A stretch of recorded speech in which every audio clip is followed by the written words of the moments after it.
आइए जनाब, तौसा न्यूज में हम आपको लिए जा रहे हैं तौसा शरीफ के वार्ड नंबर 20 मोहल्ला ईदगाह, और ये गली है डेजी लैंड और किरण पब्लिक स्कूल के दरमियान वाली, जहां मौजूद है हमारे रिपोर्टर काजी जफर, जिनके मुताबिक गली में चारों तरफ गोबर, गंदगी और ताफुन ज़दा पानी ही पानी नजर आता है।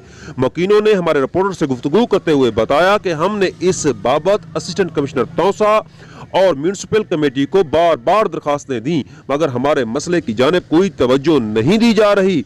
वाज़ेह रहे कि म्यूनिसिपल कमेटी का चार्ज इस वक्त एक आरजी सीओ के पास है, जो तौसा के मसाइल के हल की जानिब कोई तवज्जो देने के लिए तैयार नहीं। कभी डेरा गाजी खान, कभी तौसा और कभी घर।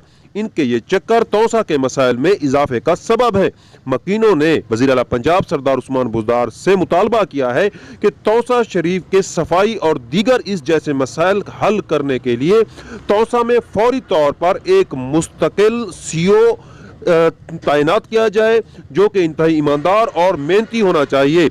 उन्होंने असिस्टेंट कमिश्नर तौसा से मुतालबा किया है कि जिस तरह आप दीगर मोहल्लों, वार्ड्स और लोगों के मसाइल हल करते हैं, इस तरह खुदारा हमारे ये मसाइल भी हल करें, ताकि मकीन सुख का सांस ले सकें। सुहेल शहजाद गादी, साथी रिपोर्टर काजी जफर के साथ तौसा।